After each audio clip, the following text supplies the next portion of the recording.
Hello again, everybody, and welcome into the Shelby County High School Football Show alongside Andrew Simonson. I am Alec Etheridge, and we've got just 3 weeks left in the regular season, which is absolutely crazy to think about. But we've got some big games. We've got some big matchups from a region standpoint with several teams looking to chase down playoff spots and possible region championships here over the next 2 weeks before that final week of the regular season and the playoffs begin. And this past week was blowout central for a lot of our teams. Thompson wins big, Spain Park wins big, Calera, Shelby County, Briarwood, Vincent all win pretty comfortably this past week. Oak Mountain and Chelsea on the wrong end of blowouts as well. But then you look at the Helena Pelham game, Andrew, the game that you were at last week, the one you felt was going to be our tightest game of the week, and it fit the billing right there. That one was so much fun. Went down to the wire. We get a 1-point Helena victory. Take us through that game, kind of the highlight, one of our best games of the season so far. Well, but it's funny that you mentioned it because it really was just the tale of two halves. You had Pelham just come out, absolutely dominate the ball,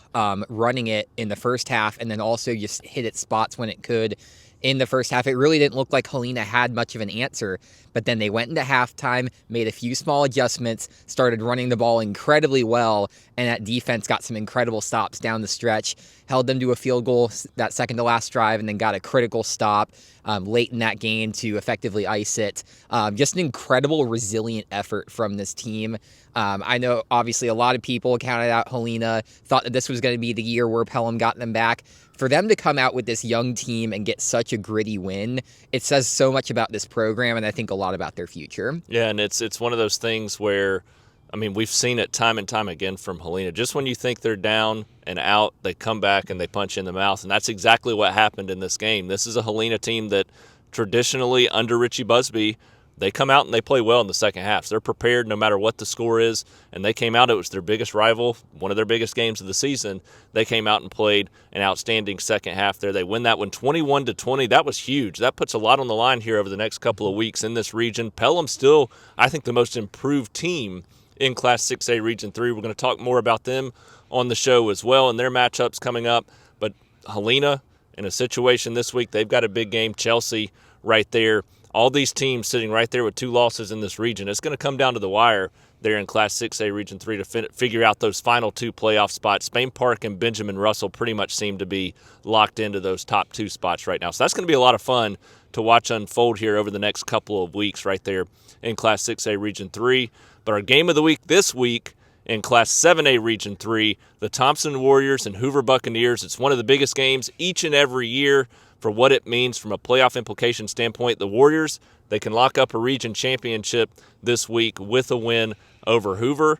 And while it may not be for a region title for both of these teams like it has been at times in the past, if Hoover wins this one, still an outside chance. With all the chaos we've seen in this region now, Prattville taking down Hewitt-Trussville last week, Class 7A Region 3, just as much of a toss-up for the final 3 spots as we're seeing over there in Class 6A Region 3. So those two, the 2 biggest classifications in the state and in Region 3 right here in the Metro Birmingham area, it's going down to the wire. It's going to be a lot of fun to watch those 2 unfold here the next couple of weeks as we close down region play over the final 3 weeks of the season. But we're going to jump in. We've got 11 total games to talk about. It's a busy week of high school football action.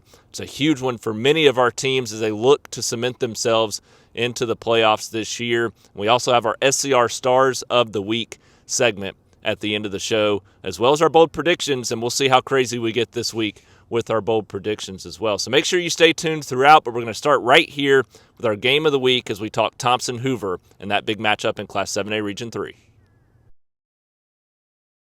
Well, each and every year it's come to be one of the biggest games of the season, and that's Thompson and Hoover. It's going to take place at the Hoover Met this Friday night in a key region showdown. This is a matchup that the Thompson Warriors can now win the Class 7A Region 3 championship going into the postseason. Going to give them a huge advantage going into the postseason if they can get that locked up here on Friday night. But the Hoover Buccaneers, a team that started playing some of their best football as of late, a team that still has an outside chance at that region title as well, but beyond that, still vying for one of those top 2 spots in the region, and specifically just a playoff spot. The Class 7A Region 3 is completely up in the air right now when you look at what you've got between Prattville, Hewitt-Trussville, Hoover, Vestavia Hills as well. A lot of teams vying for those last 3 spots here in this region. So a big opportunity this week for both of the teams in this matchup, but only Thompson can win a region championship. Before we talk about this game and break it down, we got to tell you about Wayne's Pest Control, proud sponsors of the Thompson Warriors. And while the Thompson Warriors are playing defense against their opponent, Wayne's Pest Control is playing defense for your home. This football season, don't let mosquitoes, fleas, or ticks sideline your family's outdoor fun. Wayne's environmentally safe mosquito treatments will keep your yard clear, and their affordable Mosquito Plus program will also eliminate fleas and ticks. Protect your family and pets today and take the bite out of the great outdoors. For quality service and peace of mind, trust Wayne's Pest Control. Call 866-WAYNES-1 or visit callwaynes.com to learn more. Andrew, this is a Thompson team that looked exactly like we've expected them to look all season this past week in that dominant win against Hillcrest Tuscaloosa. But meanwhile, Hoover really has played some good football as of late. Their worst loss of the season comes in that season opener, 34-13 to IMG Academy. No shame in that game. Thompson's lost to a top 5 nationally ranked team in Grayson as well as that loss to Clay Chalkville. So both these teams have seemingly been inconsistent at times, but they've also shown they can be two of the best teams in the state at times. Yeah, if both of these teams play at their peak, we're going to get a state championship level matchup over at the Met on Friday night. But it really does revolve around both of the teams playing at their peak, because you look at Hoover and their offense looks incredible. Guys like Jeremiah Tabb and Jonah Winston are phenomenal athletes, and Caleb Freeman has been able to get them the ball and make good plays at times. But then you also flip over on the defensive side, and you've seen signs where this unit has looked dominant, i.e. the Spain Park game, and you've seen signs where they've been an absolute liability, namely in the Hillcrest loss, but then also letting Parker into that non-region game as well. Some other contests obviously in there as well, but overall it's a Hoover team that's giving up a few points on the defensive end, about 23.5 a game, but the offense has been incredibly elite and has been able to make up for that. So I'm really interested to see how they go up against this Thompson defense and who ends up winning that battle. Yeah, I think that's you look at it. I mean, 13 more points per game that Hoover's giving up on the defensive side at 23 points per game compared to Thompson at 10. And to me, that's the biggest difference in this matchup, because Hoover's got some athletes on the offensive side. And like you said, they can score points, they can make some big-time plays. But how does that pair up with the matchup they're going to face in that Thompson defense that's been so dominant all season against the best teams they've faced? And this is going to be another top contest where they're going to look to go in and instill their will on the defensive side. But the big thing for me is that Hoover defense giving up 23 points per game right now. Thompson's offense, I think, is heading in the right direction. This is an offense that has the explosive playmakers. They've looked great all season long, but they've been inconsistent at times trying to get that run game going that just hadn't really emerged yet. But I think they're finally starting to click into gear. I think they're going to become the most dynamic offense in the state the rest of the way. I felt that going into last week's game, and now it seems like they've kind of found that new gear on the offensive side. Do you think they're going to be able to exploit that Hoover defense in this game that's been a little susceptible at times this year? Yes, I do, and I think that's mainly because Hoover succeeded at establishing the tempo up front. And that's obviously not where Thompson has really had to establish itself. It's been along the edges, and it's been through the big pass plays. So I think that Thompson's going to be able to succeed there.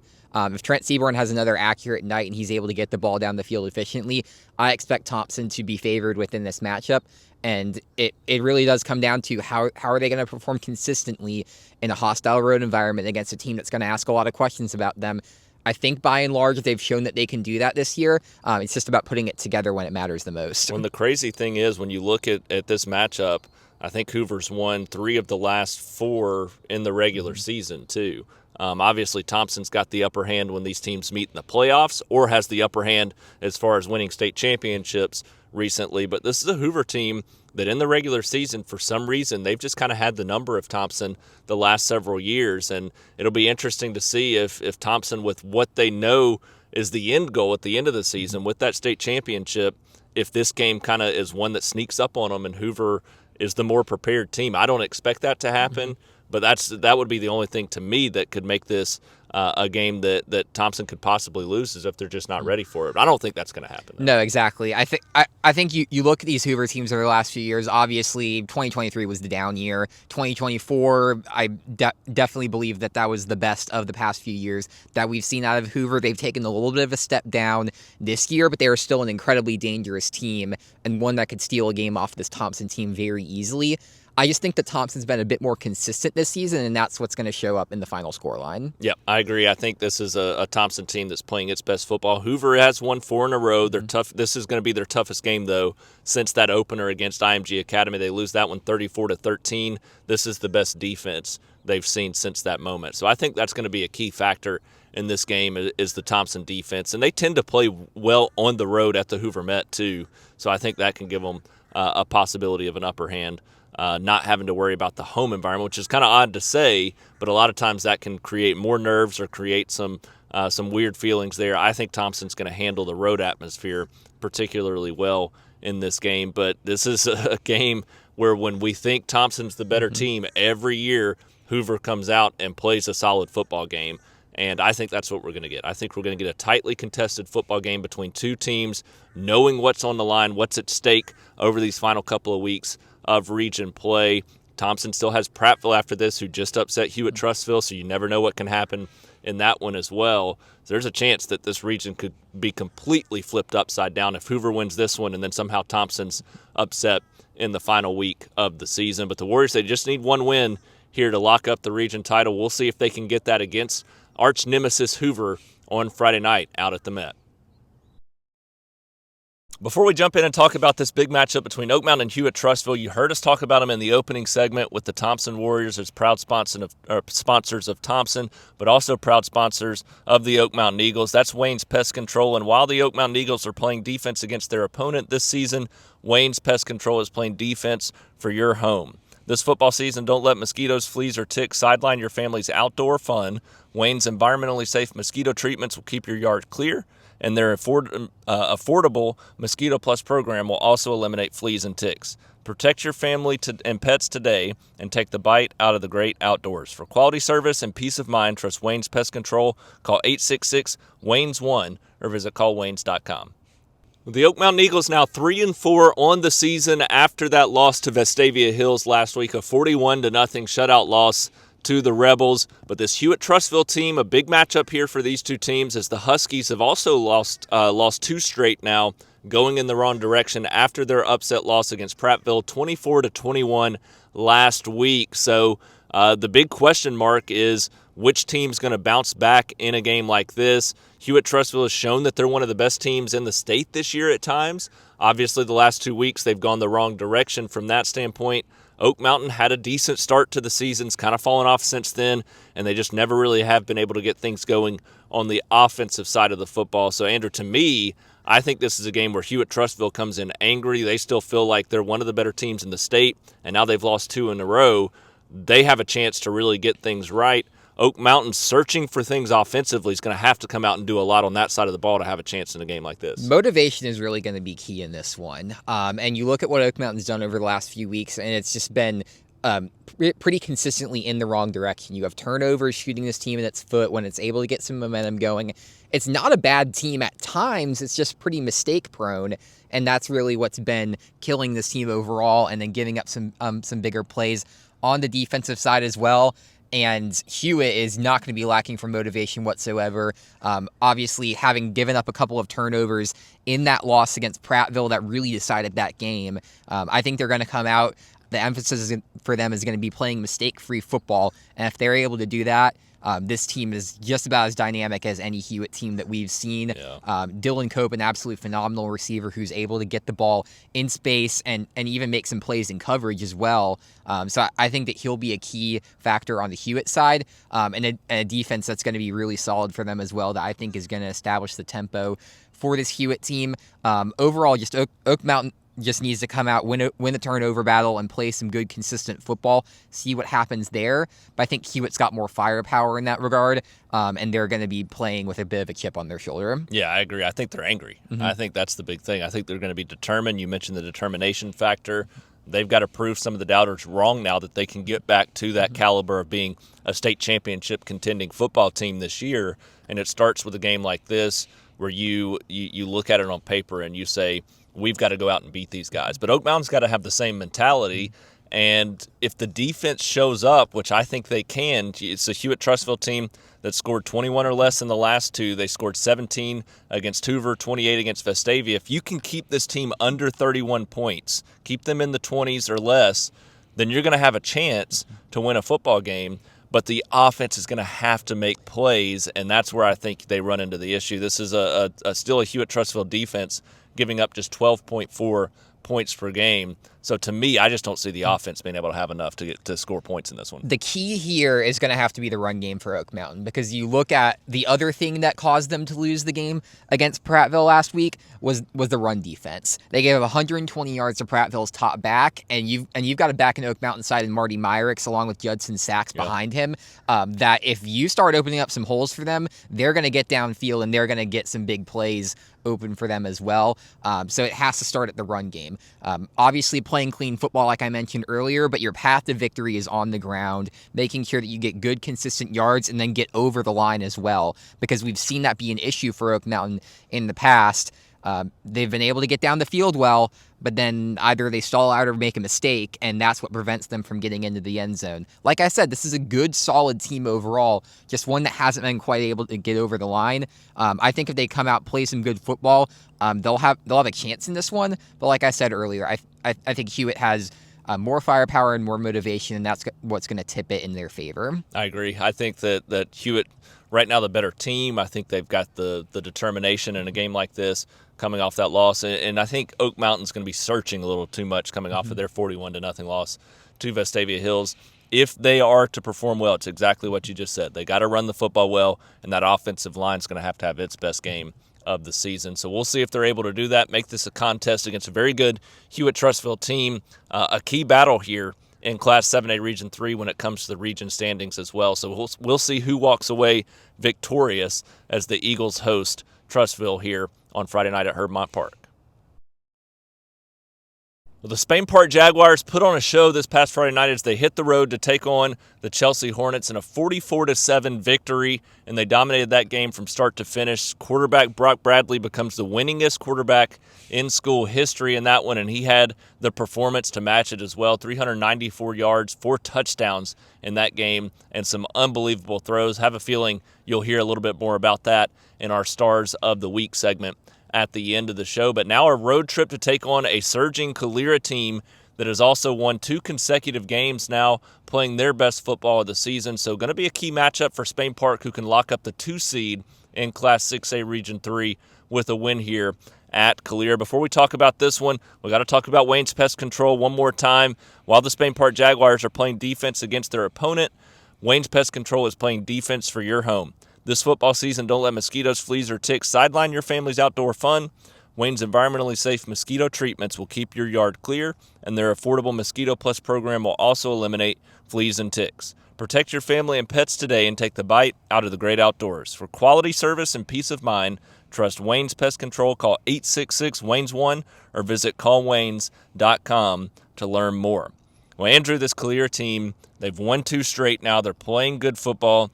They're starting a little bit slow the last 2 weeks. In both games, they have to come back from a little bit of a deficit, but then they find that rhythm somehow, and it's all go from there. This is a team that has started to play its best football of the season.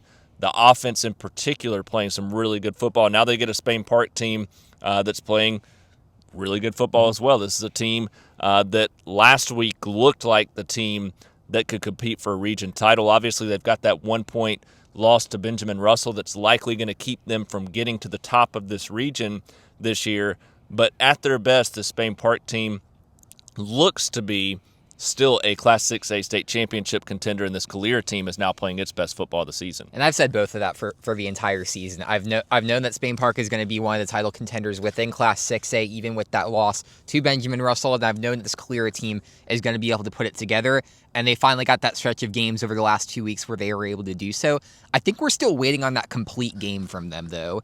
Obviously, they get those dominant wins against Brookwood and against Chilton County, especially the Chilton County game where they looked very much in control down the stretch. But it's really about getting the run game involved more often, because when they get the run game going, it really leads to some great things. Jordan Henderson going for 235 yards and 2 touchdowns, and then Jordan Ward having a pretty solid day through the air as well, 141 yards off a 10 of 16 passing. Those are the performances that you want out of your star athletes, and those are going to be the performances that they need against the Spain Park team. I agree. I mean, those two in particular that you just talked about have really stepped up big time the last 2 weeks. And while the level of competition hasn't been that strong, that's what they needed. Mm-hmm. They needed those games that could get them some confidence. Still such a young team across the board, and sometimes it just takes seeing themselves string together successful plays and going out and winning a couple of football games. We saw what that did for them last year.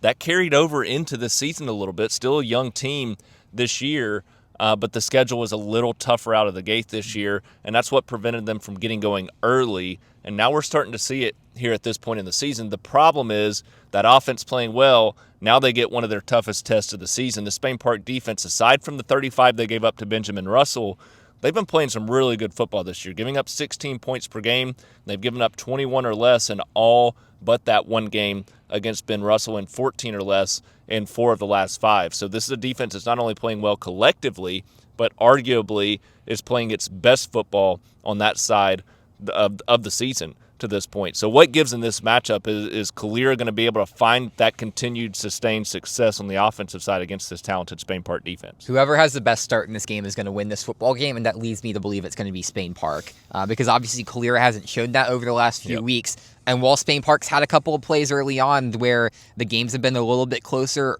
early on, you have a Spain Park offense as dynamic as ever, and it's going up against a Calera defense that's been very prone to give up points throughout the season, giving up 33.4 overall. I think that Spain Park's going to be able to come out, even on the road, and establish its momentum within this game and be able to carry it from there. Calera is going to have to do that consistently across the game to match that, simply because I'm not sure if they'll be able to get enough stops on the defensive end to be able to do so, and I don't think that we've seen that consistent level of an offensive effort against a team the level of Spain Park, so I'm going with the Jags. Yep, you stole my notes right there. Spain Park has been starting strong. Calera's been on the opposite end of that, even in those 2 wins the last couple of weeks, and I think Spain Park, I saw them against Pelham, I saw them last week against Chelsea out of the gate. They're a little slow against Chelsea, but that was mainly because the Hornets came out and kept the ball early in that one. But once that offense got going, it was lights out from there. Same thing against Pelham. They came out and they just scored at will early in that football game.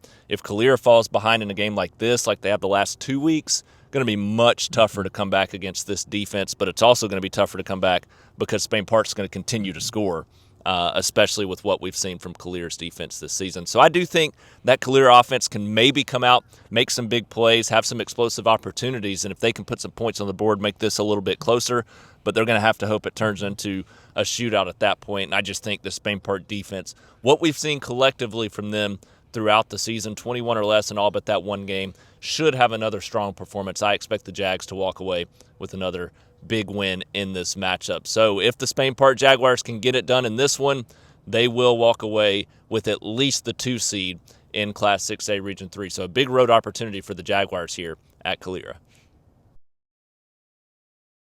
Well, the Helena Huskies picked up a huge win this past Friday night. They take down rival Pelham in a big matchup in a game that was, just at times it looked like Pelham was just going to completely dominate and pull away. Helena was able to keep it just close enough to be able to pull back in the second half. They fought hard on both sides of the ball in that football game, and they pick up a 21-20 win that went down to the wire. Huge performance for them, keeping their playoff hopes in good standing here as they move forward into a matchup against the Chelsea Hornets, who are coming off the opposite situation, a game where they just couldn't get anything going against the Spain Park Jaguars as they fall 44-7. So this is a big matchup for both of these teams. And before we talk about it, we got to tell you about Oak Mountain Hearing, proudly sponsoring this year's Shelby County Football Show and the Helena Huskies.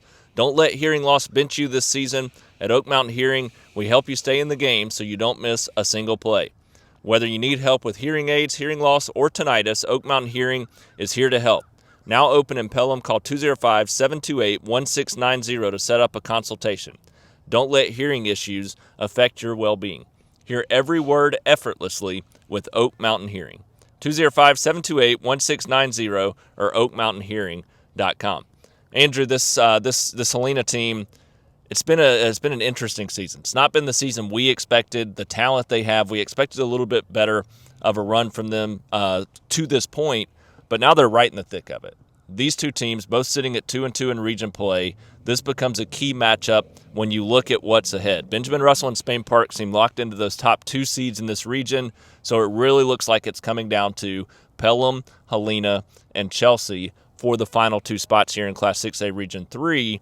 And this is a Chelsea team that's already lost to Pelham to this point in the season. Helena has beaten Pelham, so if Chelsea were to lose this game, boy, they fall into a tough position at that point. Meanwhile, Helena has just, it's been such an inconsistent year. You don't know what team you're going to get. In this matchup, that creates a lot of fun for me. I think this is going to be an incredible battle between these two teams. It's probably going to be one of our closest and most entertaining games of the week, and certainly the one with the most playoff stakes of the week for the reasons that you just mentioned. If Helena is able to get a win in this one, it's going to be an absolute dogfight going into the last week of the season where Chelsea plays Ben Russell and then Helena plays Calera. So going to be a lot of fun down the stretch for this region. But I look at Helena overall. I think they took their lumps early on. Obviously, you look at their strength of schedule, probably one of the top 10 at least in the entire state, in my opinion, when you look at their non-region schedule.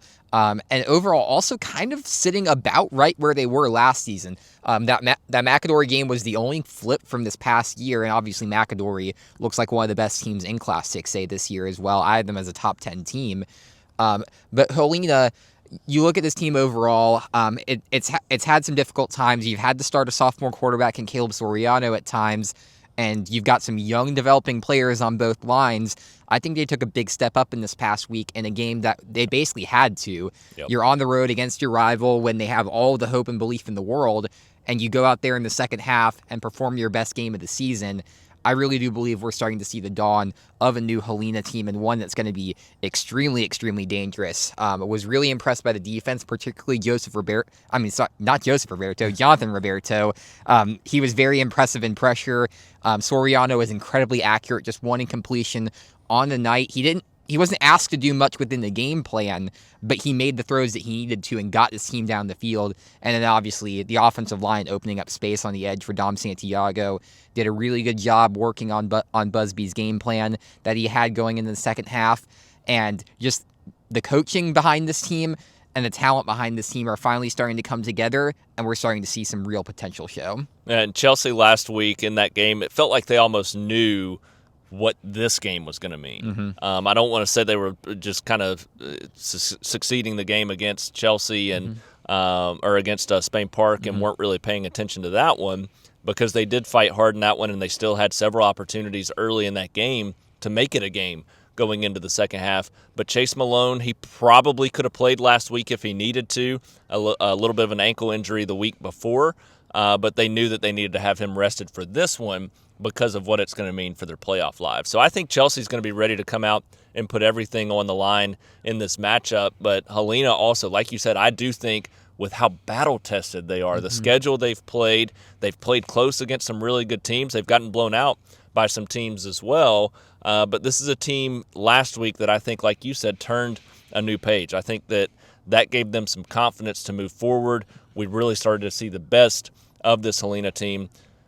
On paper, it looks like Chelsea, from a consistency standpoint, scoring 30 points per game. That's 13 more than Helena scoring. Giving up 21 points per game. That's 7 less than Helena's giving up. So on paper, it looks like Chelsea's the better team in this matchup. But Andrew, I don't know. I'm very torn on this game. I think if Helena comes out and plays like they did last week, particularly in the second half, they're going to win this game. But then I look at Chelsea, and I think if they can come out, control the line of scrimmage on the offensive side, and have the run game step up and be what it's been for the most part of this season, then they're going to come out and win this game. So what gives? I completely agree with you on both of those fronts. I think Chelsea overall, they're able to do what Pelham, I think, was trying to do early on in the game, and that's get those chunk yardage on the ground. And Chase Malone's the best chunk yardage gainer in the entire county because he's able to get those good hard yards and take it to the next level. And then Morgan Barnes able to pick up right after him. I think if they're able to have their 1-2 punch and get it going, it's going to be really hard for Helena to make it up on that end. But then you flip it over to the offensive side for Helena, and I think if they're able to pick apart this Chelsea defense, they're going to be able to get some good things going down the field. I think Helena right now, just with the momentum and with what they're able to do on the offensive side, I think they have a bit more of a plan and a bit more of a complete offense to be able to get down the field consistently. I think they're going to be able to find success in that this week. It's going to be a very close game, especially if Chelsea comes out and runs the ball very well and controls time of possession.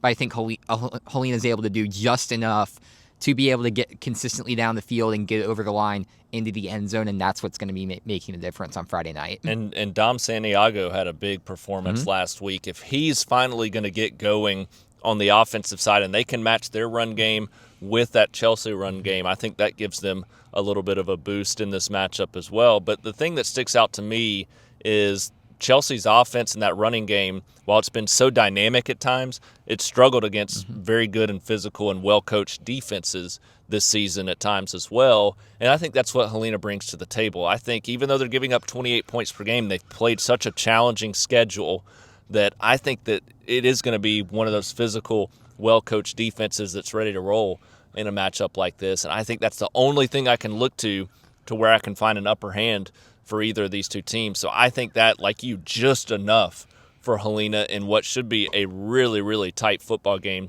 between these two. I think if that Helena rushing attack can get going with Santiago and some of the other weapons they have there, that's going to bode well for the Huskies in this matchup. But ultimately, I think it's the defense that makes the difference. If they come out buckled up, ready to roll in this game, Chelsea struggled against those type of defenses, and I think that gives them the upper hand here when you look at Helena in this matchup. But this is one, like I said, I literally am talking through it in my head as we go through the segment, trying to figure out what to do, even with the notes, could not figure it out. It's a complete toss-up. So whichever one comes out has a good week of preparation here during the week of practice leading up, but then comes out more prepared to start fast in this football game is going to be the one that walks away with the win. So we'll see how it unfolds. It's sure to be a thrilling battle there on the hilltop between the Helena Huskies and the Chelsea Hornets.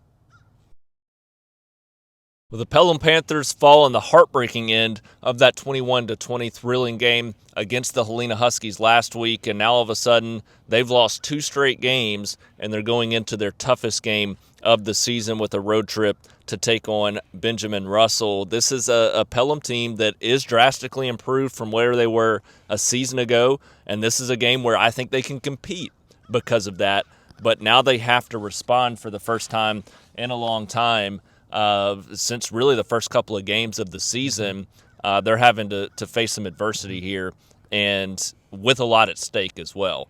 Going up against the best team in the region, not only that, but the playoffs right now. Like we just talked about with that Helena-Chelsea matchup, 3 teams vying for basically those final 2 spots, Pelham, Helena, and Chelsea, and this is the last region opportunity for the Pelham Panthers. So we'll see what the Panthers are able to pull out in this game and see if they can pull off the upset to really cement themselves into this year's playoffs. But first, we got to tell you about 3D Air Services, proud sponsors of the Pelham Panthers, and since 2005, they've proudly called Shelby County home. They're more than just your trusted HVAC company. They're your neighbors, friends, and supporters. From keeping your home comfortable year-round to sponsoring local schools and athletic programs, they are committed to making a difference in our community.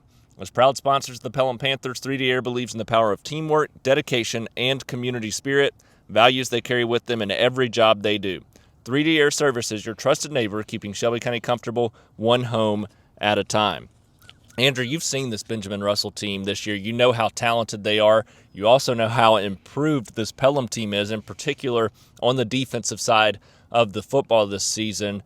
So when you look at a matchup like this, and Pelham, I think, is going to come out with an energy and attitude, with the kind of like we talked about with Hewitt-Trussville early in the show. They're going to be determined. It's tough not to get up for the number 1 team in the region, a chance to pull off that upset.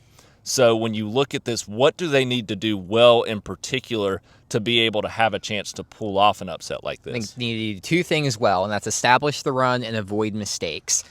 Because you look at what succeeded well for Pelham early on, yeah, the big pass plays were what got them into the end zone, but it was establishing the run on the ground and being able to get consistent good yardage and being able to get down the field was what was working in the first half, and arguably a little bit in the second half as well. I thought they were able to do very well with Tristan Rutledge and getting him involved in the game, and some good quarterback runs by Dylan Smith as well. Weren't really showing up in the stat sheet, but he was able to get some good yards on the ground and get the team over the line in a couple instances.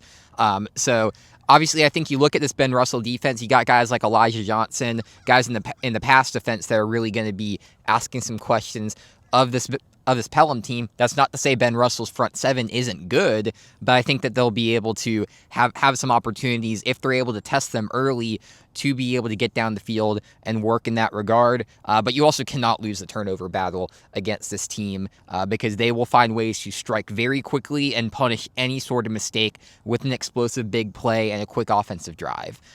So being able to control those two things are going to be absolutely crucial in this one. But I look at this Ben Russell team, and I've been high on them all season long just because of the talent that they've had and their ability to do it consistently. But they're arguably coming off one of their worst performances of the season. Obviously, there was that opening loss to Opelika. That's obviously their lone loss and their worst performance of the season. But you look at the game against Helena, just a 28-10 win in that regard. And I don't think the offense did what it needed to in that one to win the way that they wanted to.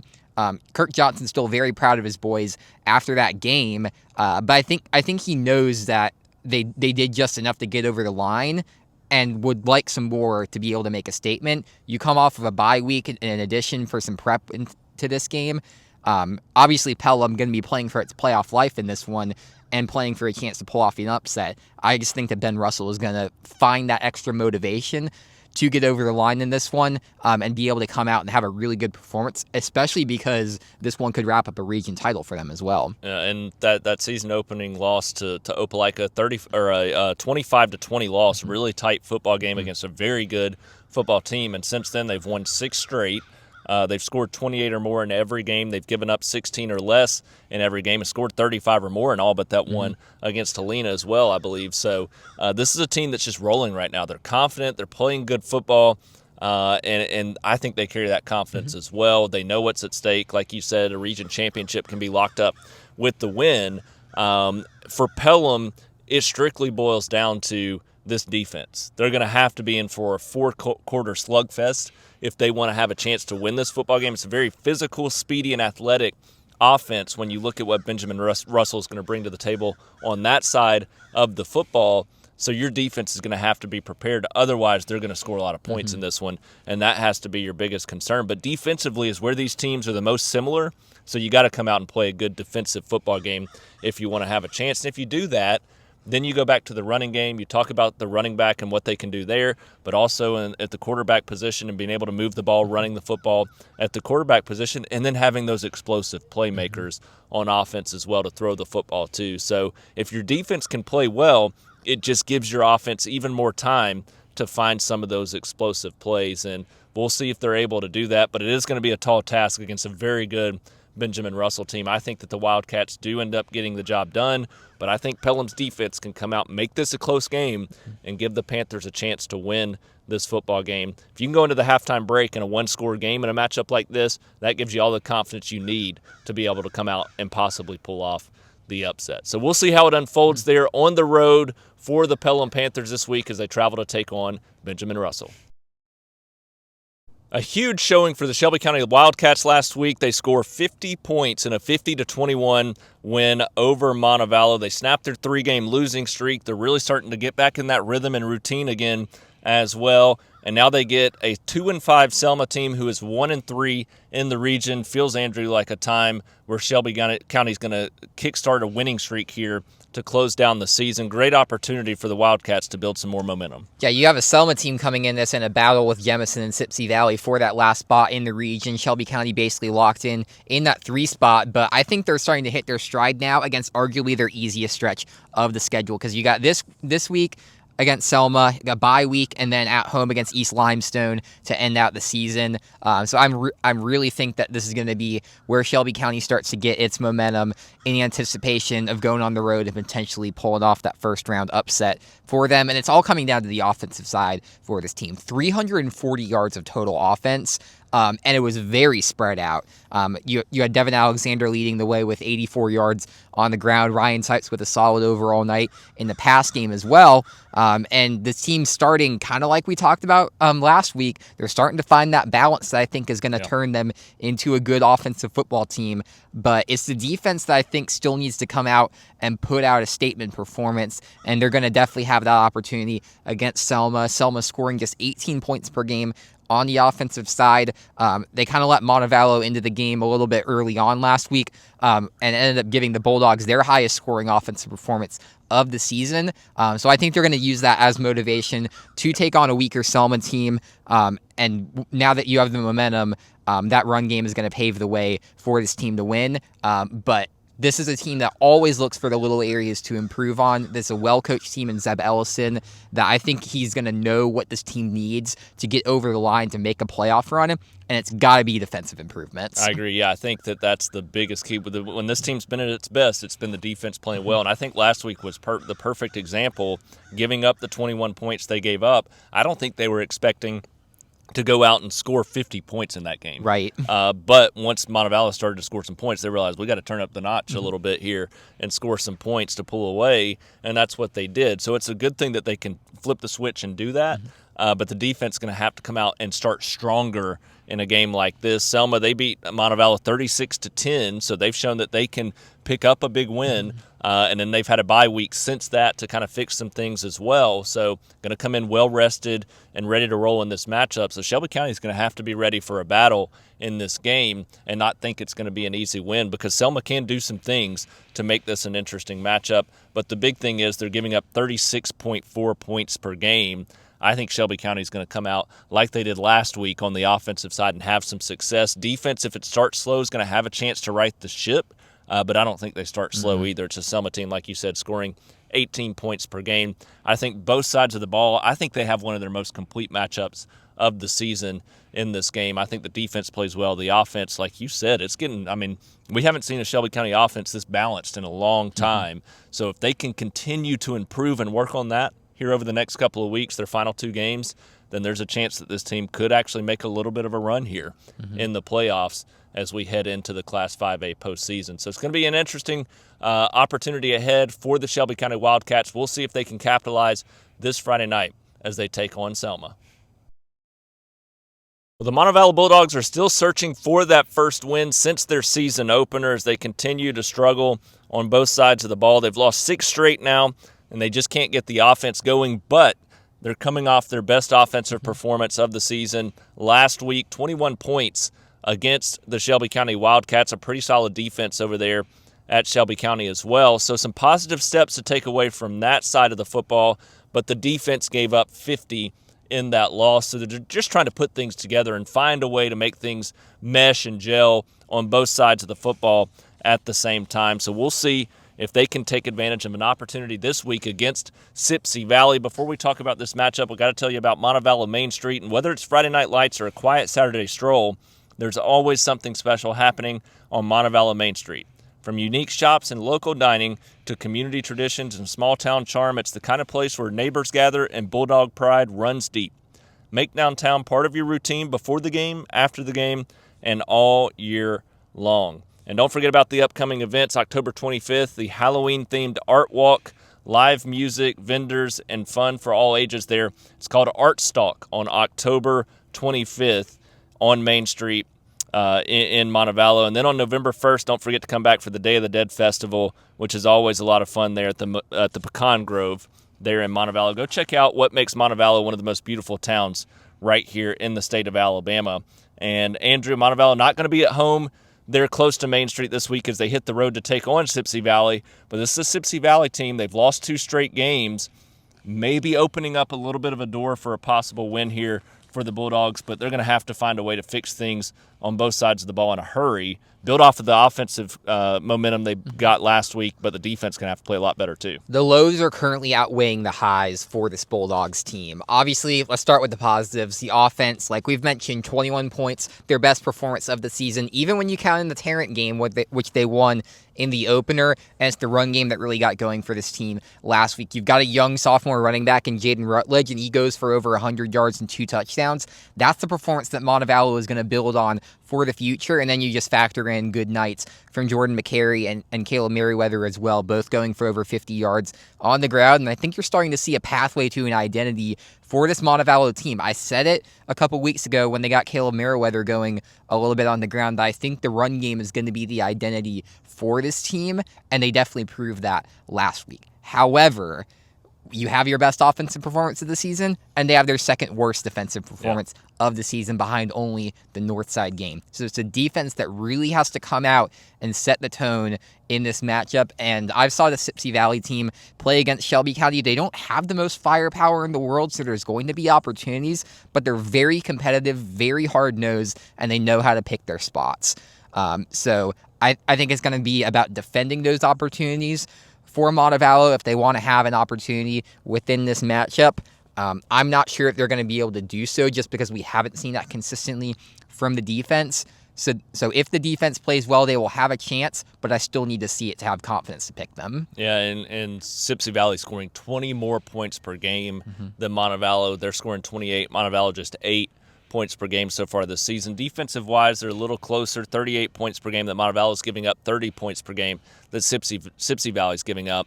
So both defenses have struggled at times, but to me, when you look at a lopsided stat like that in the offensive column of this matchup, I just don't see Montevallo scoring enough points. I think they're going to continue to progress and move in the right direction. With what we saw last week, I think they carry that into this week, and they are starting to find a little bit of an identity. But I think you look at it, it's just going to be tough to find enough points in this matchup. The offense to match up with what Sipsey Valley is going to put out there from a production standpoint. So ultimately, I do think Sipsey Valley walks away with the win, but Montevallo continues building in the right direction. With you've seen it, you know it. You talk about some of those young playmakers, but it's a young football team. If they can continue to build just a little bit of momentum each and every week as they close out the season, something that can be important for them going into the offseason. But nonetheless, a great opportunity here as they hit the road to take on Sipsey Valley here in this region matchup. This week kickstarts a big 2-week stretch for the Vincent Yellow Jackets as they travel to take on Isabella this week and then take on Greene County the week after. And it's a stretch that's going to determine their playoff seeding here going into the postseason. Win this one against Isabella, very good chance that they're going to be the 2 seed out of this region. So that makes this a key matchup. And these are two teams that are very close from an on-paper standpoint, from a personnel standpoint. It was a close game last year, so it's sure to be another fun football game this year. Andrew, when you look at this one on paper, this is a Vincent team that's been so good defensively, so consistent on that side of the football, a little bit more consistent there than what we've seen from Isabella, but both are battle-tested against some of the best in this region and some of the top teams here when you look at the 2A classification as well. So when you look at this matchup, what's the key thing you're looking for, and who walks away as the winner in this one? I think overall it's just going to be about containing this Isabella team and capitalizing on your opportunities, because this Isabella team, it's scoring 23 points per game, so pretty average on that end, and then giving up 24.3 overall. So it's going to really be, I think, about Vincent's offense setting itself up for success, and that's going to have to be in the run game. Obviously, some health questions at quarterback. Landon Archer kind of did what Lane Mims has done the last couple of years and step up and have an admirable performance under center as the young quarterback who needs to do that. So I think they'll be fine at the quarterback position no matter who plays, but then have a little bit of an edge if Lane Mims plays. But you look at this run game for Vincent, it just continues to impress.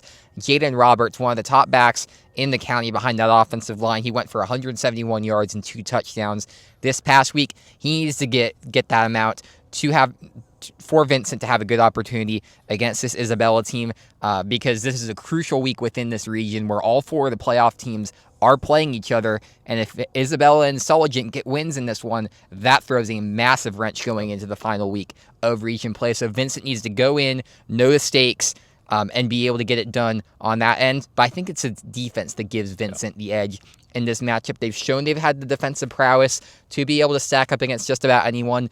They obviously got the shutout last week against an Aliceville team that we thought could potentially be a trap game for them going into this matchup against what Coach Weatherford believes was a preseason favorite to win this region in Isabella, just not a team that has been able to consistently put it together. So I think that Vincent is definitely going to be having a good edge on the defensive side, and that's what's going to be pushing them over the line. Yeah, I look at it, I agree. I think that that's the most consistent aspect of this matchup. And the crazy thing is both of these teams have looked equal to each other at times this season. Both of them have looked better than the other at times, and both of them have looked worse than the other at times. So it's that inconsistency that has to worry you about both teams going into this matchup, because if they play their best game, they can be the better team, or they could be just as good. If they play their worst game, they could be still just as good, or they could be far worse. So you got to find a way to find that consistency, and the most consistent part of this matchup has been Vincent's defense, giving up 15.3 points per game on that side of the ball. It's 9 less than what we're seeing Isabella give up, and the Vincent offense still scoring 7 more points per game too than Isabella. But just looking at those numbers doesn't truly give you a feel for how good this Isabella team is and how physical and well coached they are as well. So this is going to be a very tough matchup on the road, taking on Isabella, but the Vincent defense has to get it done. That's what they've got to hang their hat on in this game. If they come out and play their best football game of the season, or just their best football, their consistent football like they've shown throughout the season, then they'll have a chance to win, and they should win at that point. So we'll see if the Yellow Jackets can get that defensive consistency to carry over into this matchup. I don't think they'll have any issue being up and ready for this game, so I expect that to be the case. I think that Vincent defense gives the Yellow Jackets a huge region win. That brings us to our AISA and ACSC breakdown, and once again, we've got another big week for all three of our teams, and all three in different situations right now. After last week, Cornerstone, they snapped that 20-game winning streak that they had, snapped in a 42-14 loss to Escambia. It doesn't get much easier this week as they take on now a 7-0 Macon East team. So for the second week in a row, they get an undefeated opponent. Coosa Valley, they get to take on North River this week, coming off of a 35-20 loss to Evangel Montgomery last week. But this is a great opportunity for the Rebels to bounce back against a 1-7 North River team. And meanwhile, Evangel, the team that really stood out last week, taking on an undefeated opponent, and they pick up a big win, hand Southern their first loss of the season in a 50-24 victory. Seems like that team's playing its best football of the season right now. So 3 big games this week that all are going to have big implications when we look at the postseason. So, Andrew, start with Cornerstone and Macon East, and we'll work our way through. Yeah, and you obviously have a Cornerstone team that fell from the ranks of the unbeatens last week, and you now take on another team who is in the ranks of the unbeatens in Macon East this week. It's a state championship rematch from this past year, and you have a Cornerstone team that took its lumps last week. A lopsided loss against a very, very, very good Escambia team. Do not get me wrong. They will probably end up either winning or at least competing for the state championship there, but they just fell behind the ball and they couldn't make it up over the course of the game. And you now have a Macon East team that's almost about as good as Escambia. They're scoring 60 points per game on the offense and giving up just 8 points a game. So you need to avoid the pitfalls of this past week. You got to give the offense a chance with your defense, and then you got to get the ground game going, because that's been the bread and butter for this Chargers team. But I think it's going to be the defense that wins this matchup, and I think that Macon East has shown over the course of the season that they have a better unit in that regard, so I think that makes a difference. Yeah, the 8 points per game that you mentioned, Cornerstone's giving up 24.1 points per game, and this is at least a game, Escambia was a team coming into this 8-man level for the first time, had been used to playing 11-man football, so it's easy to make that transition and then to have the personnel to be able to compete in 8-man at that point. But this game a little bit more on par from a competitive standpoint that I think Cornerstone has a chance in. But what we've seen, they're facing adversity for the first time in a long, long time. How do they handle that? Going up against a really good football team that's just been better so far consistently to this point in the season. So, yeah, I think Macon East, with what they've shown consistently throughout the season on both sides, the offense scoring 60 points per game is just insane, even in 8-man play. So I think that Macon East gets it done in that one. Mm-hmm. And then you look over at Evangel, and that was their biggest test of the season against Southern, and they completely handled them. It was a top 5 team nationally at the 8-man level, a team that we probably expected would go on and perform well at Panama City Beach. And now you have an Evangel team that's probably making a case to get down there to PCB this year. It's such a testament to the growth of this team over the season, and Tim Smith continuing to prove why he's one of the legendary coaches within the state. He just has done a great job of getting a lot out of this team and then helping them develop over the course of the season, facing a very difficult schedule full of national powers, and then now getting to a point where they can finish conference play 4-0. Despite those 3 losses on the season, they can have the number 1 seed and clinch home field advantage within the ACSC, and that is a huge, huge opportunity for them. And now you have an East Central team that looked good overall to start the season, but they're now struggling to get some momentum. They had lopsided losses to both Southern and Chattanooga, 2 teams that Evangel has easily handled this season. I think this is a good game for Evangel's defense to come out, set a big tone for this one, and pave the way for a big victory. Yeah, they're just playing such good football right now, playing their best football of the season. They've gotten over some of that adversity that they had to deal with early in the season. They're healthy. Their playmakers are making plays. I don't see them slowing down now. I expect Evangel to roll on, which takes us to Coosa Valley and North River. Like I said, North River 1-7 seems like a good opportunity for Coosa Valley here as well. Absolutely is. You look at the underlying numbers for North River, just that one win, a 24-22 win over Heritage, and then including that game, 9.0 points per game overall on the offensive side, and then giving up 59 a game on the defensive side. You look at that against this Coosa Valley offense, which has shown a lot of explosive potential throughout this season. Yeah. I think they have a big opportunity to get a big win in this one. I think they come out, set the tone on the offense, and pull away for a big win. Scoring north of 30 points per game there on the offensive side for the Rebels. I think Coosa Valley comes out, plays some good football. They're battle-tested, too. They've played some good football teams. They competed with a good Evangel Montgomery team last week, 35-20 loss, but still a tightly contested game there. In that one, yeah, I think that they come back in this one, bounce back from the loss a week ago, and get back on the winning track. Just the better team in this matchup. That offense should be able to capitalize on a team that's giving up nearly 60 points per game. So that does it for our AISA ACSC breakdown. 3 more big matchups for all 3 teams this week. We'll see how they perform as we wind down the regular season for our AISA and ACSC teams. Well, that brings us to our SCR Stars of the Week segment. We got another long list of great performances to highlight. We've got close to probably 10 names that we're going to go through here, with our 2 stars being the highlights first. So, Andrew, I turn to you. I get your 2 stars of the week first. I'll start with the guy I saw in person last week, and that's Dom Santiago. You needed to get this run game involved for Helena for it to be a team that reaches its potential offensively. We've seen that historically. And Dom Santiago, after a lot of promise, has really been able to hit those edges and make some good plays. 102 yards and 2 touchdowns. He probably could have gotten more if he would have gotten a little bit more involved in the first half and gotten those bigger yards, because the vast majority of those 100 yards came off of those 2 big rushes to start those final 2 lengthier offensive drives, their last offensive drive just being in victory formation. And then he had 81 yards receiving, a bulk of that coming on the opening play of the second half for that offense, as he was really able to get a great short pass that he turned into a long run for that after the catch. Is that speed after he gets the ball, when he's able to get to his second level, that makes him such a dangerous player, and one that's going to be absolutely crucial for Helena down the stretch and help them get a big rivalry win to extend the streak. So big congrats to Santiago in that regard. But we've also got to touch on the top rusher from this past week, and that was Jordan Henderson. 235 yards and 2 touchdowns against Chilton County. Easily one of the best Calera offensive performances of the season, and he led the way in that regard. He's been a factor these last few weeks, and I've said this run game is going to be what takes his Calera team over the top, and he had his best performance of the season in their best offensive performance of the season. No surprise that those 2 are correlated. No surprise he's an SCR star. Yeah, running the football, not quite dead yet, despite the modern day of offense here when you look at high school, college, and even professional football. Those two guys with huge performances. If Santiago can continue to play that way, 183 all-purpose yards, a couple of touchdowns, that's a team that's going to the postseason this year. And you look at Henderson and what he was able to do as well, and the success that he had on the ground.